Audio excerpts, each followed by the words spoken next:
Hello दोस्तों, स्वागत है आपका हमारा यूट्यूब चैनल ज़मीन की सच्चाई में। दोस्तों, अगर आप भी सोच रहे हैं 2026 में अपनी ज़मीन किसी को वसीयत करना, तो आपको ये वीडियो ध्यान से देखना होगा, क्योंकि 2026 में एक ऐसा नियम आ चुका है और एक ऐसी कई गलतियां पकड़ाई गई हैं, मतलब कई गलतियों को पकड़ा गया है, जिसमें ये सामने आया है कि वसीयत हो जाने के बाद भी ज़मीन छिन जाती है, किसी और के हक में चली जाती है। कैसे कैसे हो सकता है ये? क्योंकि वसीयत तो भाई आपका मूल अधिकार है। अगर आप वसीयत मिलती है या फिर आप वसीयत किसी को करते हैं तो वो तो नहीं छीनना चाहिए। लेकिन कुछ ऐसी गलतियां हैं जिनके कारण इन नियमों के में बदलाव किए गए हैं, जो कि 2026 में है। आज का हमारा टॉपिक क्या है, आपको बहुत ही ध्यान से देखना होगा। जमीन की वसीयत के बाद भी हक छीन सकता है, 2026 का वो कानून जो हर किसी को जानना जरूरी है। जी हाँ दोस्तों, 2026 में आपकी ज़मीन आपके नाम हो गई है, आपको वसीयत मिल गई है या फिर आपने किसी को वसीयत कर दिया है, तब भी आपकी ज़मीन छीनी जा सकती है, बहुत ही मामूली तरीके से। क्या है, कैसे है, सब जानने के लिए आप वीडियो को एंड तक देखिए और वीडियो को लाइक और चैनल को सब्सक्राइब जरूर कर दीजिए। अगर आप यूट्यूब पर देख रहे हैं तो सब्सक्राइब कर दीजिए, और अगर आप फेसबुक पर देख रहे हैं तो हमें आप फॉलो कर लीजिए। ध्यान दीजिएगा। आधे टॉपिक की तरफ पहला क्वेश्चन क्या है, वसीयत होती क्या है। दोस्तों, पहले ये समझिए कि वसीयत होती क्या है। क्या होती है वसीयत, आपको ये जानना बहुत जरूरी है। क्या है, देखिए, जब कोई इंसान अपनी जिंदगी में यह लिख देता है कि मेरे मरने के बाद मेरी जमीन किसी को मिलेगी, उसे वसीयत कहते हैं।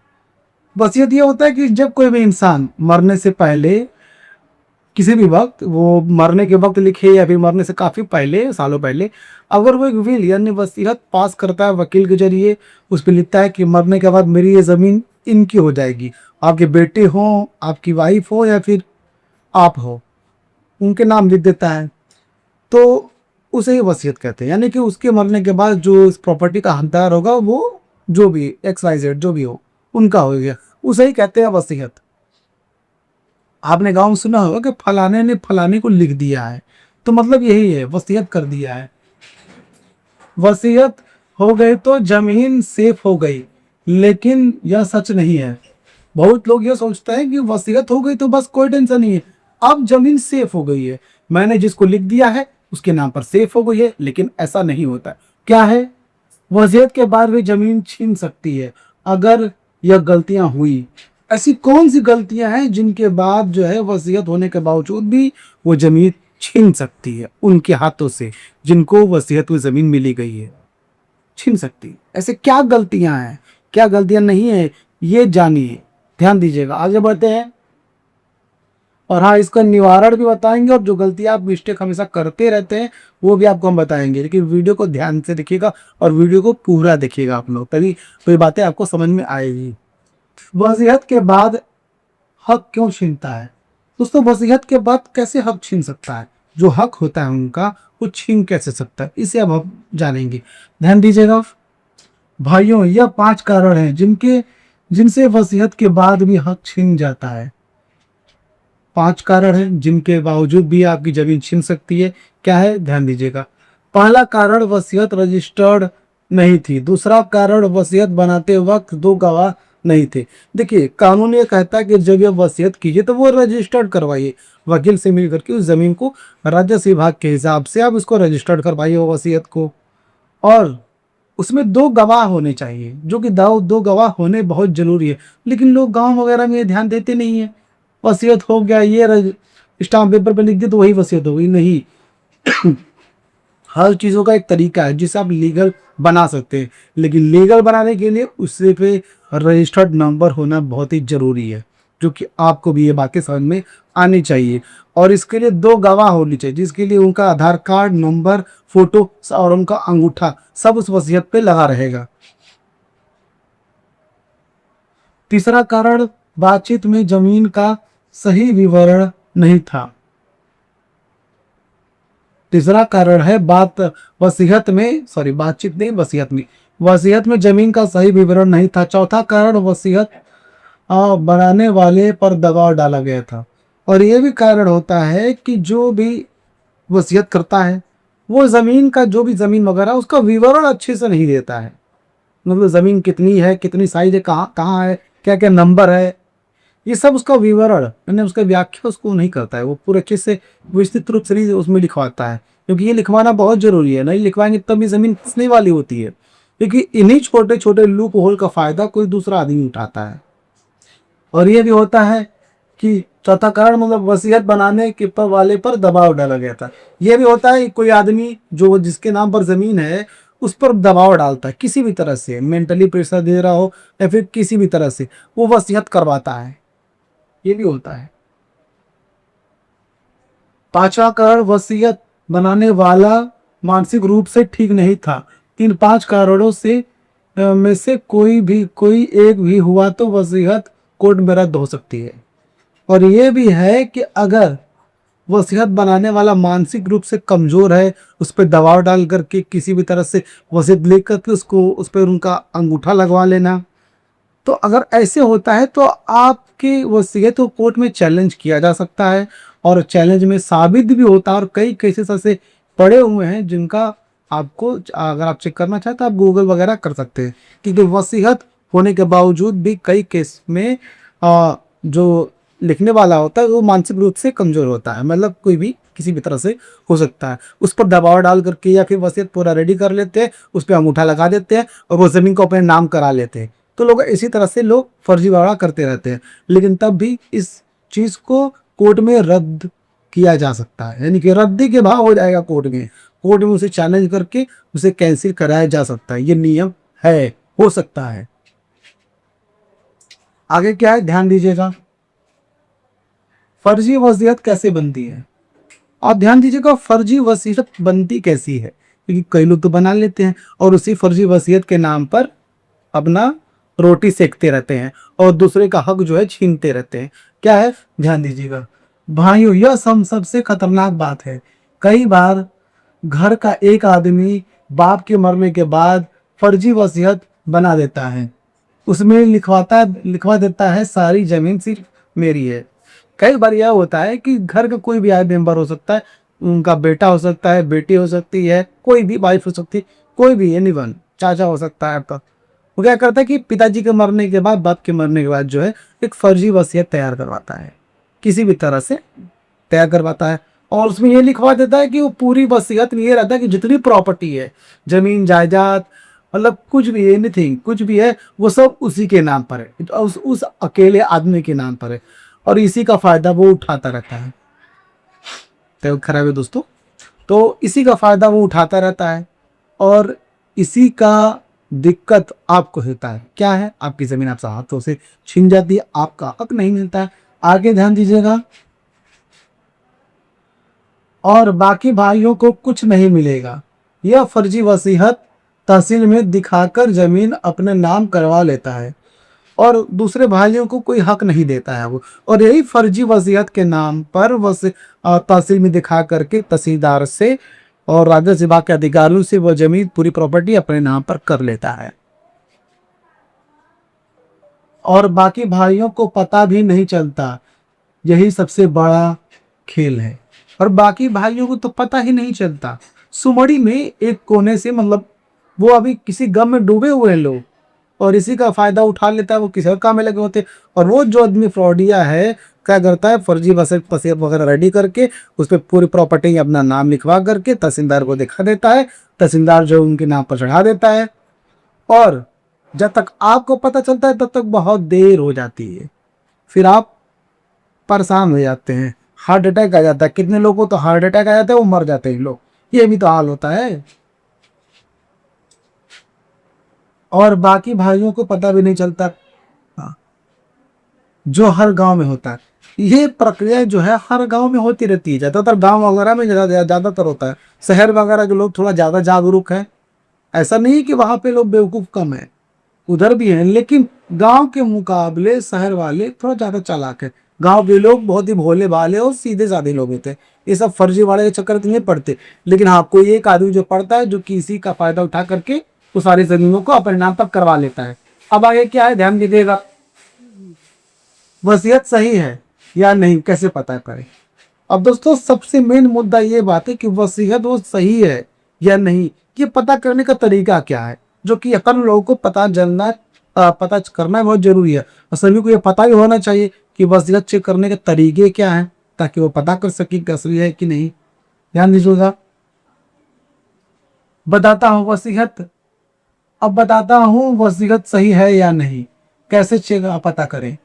पहला तहसील आओ, पहला तहसील जाओ और वसीयत की कॉपी कॉपी निकालो। दूसरा, देखो वसीयत रजिस्टर्ड है या नहीं। तीसरा, देखो गवाह, दो गवाहों का दस्तखत है या नहीं। पहले आप सीधा तहसील जाइए, वहाँ पर जो वसीयत की जो कॉपी है वो चेक करवाइए कि वो रजिस्टर्ड है भी कि नहीं। और तो और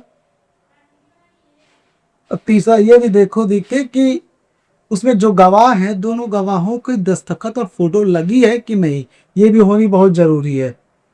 चौथा है, देखो जमीन का सही खसरा नंबर लिखा है या नहीं। पांचवा, गलत को अगर कोई शक हो तो वकील को दिखाओ।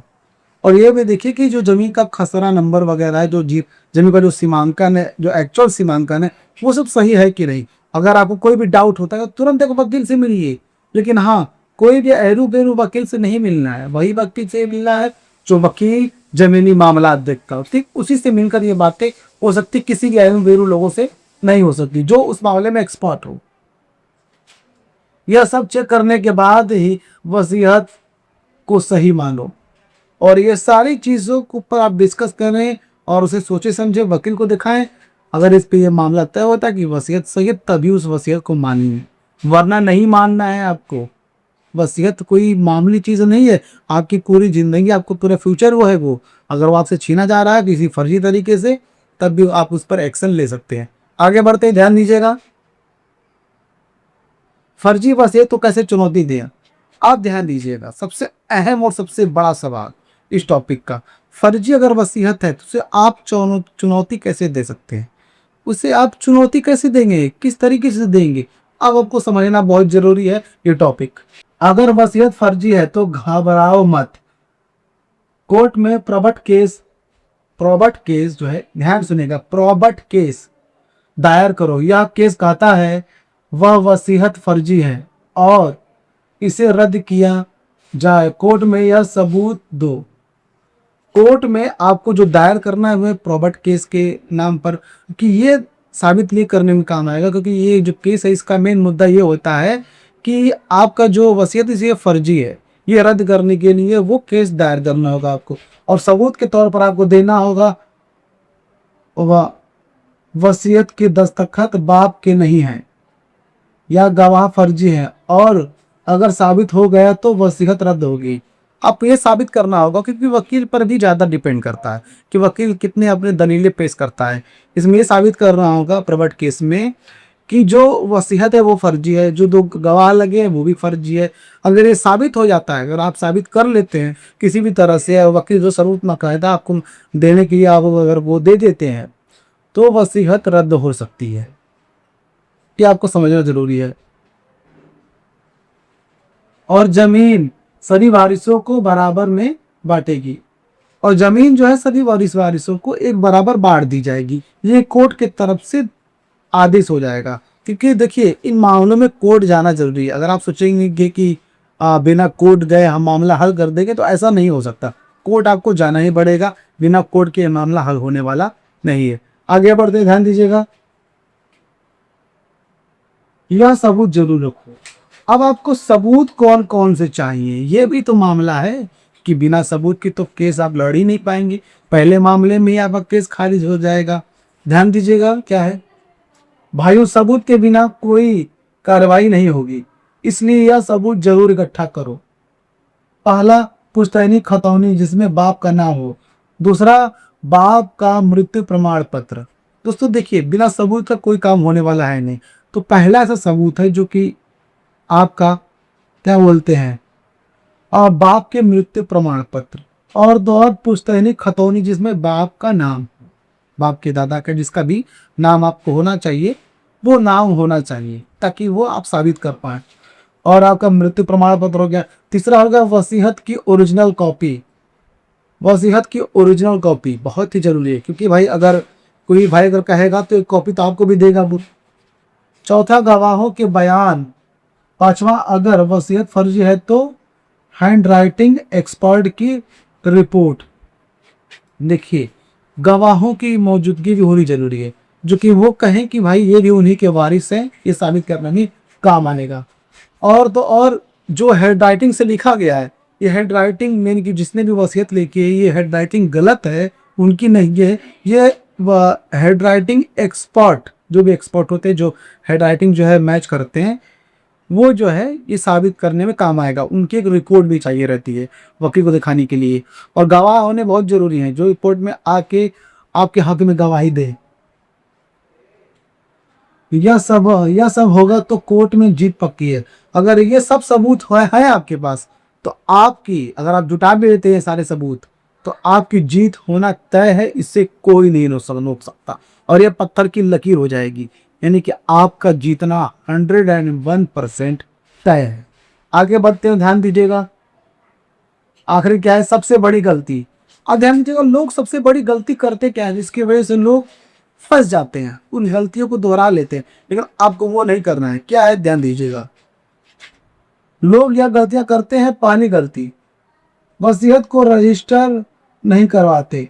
दूसरी गलती, वसीयत में गवाह नहीं रखते। और देखिए, अगर आपको वसीयत किसी को कर रहे हैं या फिर आप करवा रहे हैं, तो आपको ये करना है कि वसीयत जो है उसको आप रजिस्टर करवाइए, क्योंकि अगर आप रजिस्टर नहीं करवाएंगे तो यही परेशानी होगी, कोई ना कोई क्लेम कर देगा। और अगर दूसरी ये भी गलती है, उसमें गवाह नहीं रखते हैं, लेकिन आप तो ये गलती नहीं करनी, आपको गवाह रखनी ही है, तभी वो सबूत माने और ओरिजिनल तौर पर माने जाएंगे। तीसरी गलती, वसीयत की कॉपी अपने पास नहीं रखते। चौथी गलती, फर्जी वसीयत देखकर चुप रह जाते हैं। एक ये भी गलती होती है कि अगर मान लीजिए वो वसीयत की कॉपी है जो आपने की है, उसकी कॉपी अपने पास आप ही रहती है, वो रखना जरूरी है, जाहिर सी बात है, क्योंकि बाद में कोई वसीयत में छेड़छाड़ हो जाए, उसकी कॉपी आपके पास तो होना जरूरी है। और ये भी है कि कोई भी फर्जी वसीयत देखकर चुप हो जाते हैं। अगर मान लीजिए कोई अगर फर्जी वसीयत दिखा देता है, तो आप चुप हो जाते हैं। चुप नहीं रहना, उस पर चैलेंज कर सकते हैं आप, जितनी देर करोगे। और पांचवी गलती, देर करते हैं, जितनी देर करोगे केस उतना कमजोर होगा। अब पांचवी ये भी गलती उसमें होती है कि लोग बहुत ही आराम से बैठे रहते हैं, देखते हैं, लड़ते हैं। ऐसा नहीं होता है, क्योंकि जितनी आप देर करेंगे उतनी ज्यादा परेशानी होती रहेगी और आपका केस कमजोर होता रहेगा, ये समझना होगा। अब ध्यान दीजिएगा दोस्तों, अगर आप भी इस टॉपिक से रिलेट करते हैं तो आपको घबराने की जरूरत नहीं है। आपको एक वकील से मिलना है, वो वकील जो जमीनी मामला देखता हो। किसी भी एरो गैरो वकील को मत पकड़ लीजिए, वही वकील पकड़िए जो जमीनी मामला देखता हो, ऐसे केसेस उसने पहले से सुलझा रखे। उसे मिलिए, सारी परेशानियों को बताइए, जिस हिसाब से वो कहता है उसके हिसाब से ही आप स्टेप बाय स्टेप चलिए। ज़्यादा कोई दिक्कत है आप मुझे कमेंट कर सकते हैं, मैं आपको जवाब जरूर दूंगा। दोस्तों, आपको ये वीडियो कैसा लगा? अगर आपको ये वीडियो अच्छा लगा तो वीडियो को लाइक कीजिए, चैनल को सब्सक्राइब कीजिए, और इस वीडियो को ज़्यादा से ज़्यादा लोगों तक शेयर भी कीजिए, ताकि सभी लोग यह बातें पता चल सके कि वसीयतनामा कैसा होना चाहिए। अगर गलती है तो आपकी वसीयत पे क्लेम कोई भी कर सकता है, चैलेंज कोई भी कर सकता है। दोस्तों, फिर मिलेगी किसी नए वीडियो में, किसी नए टॉपिक की तरफ। तब तक हमें दीजिए इजाज़त। जय हिंद दोस्तों।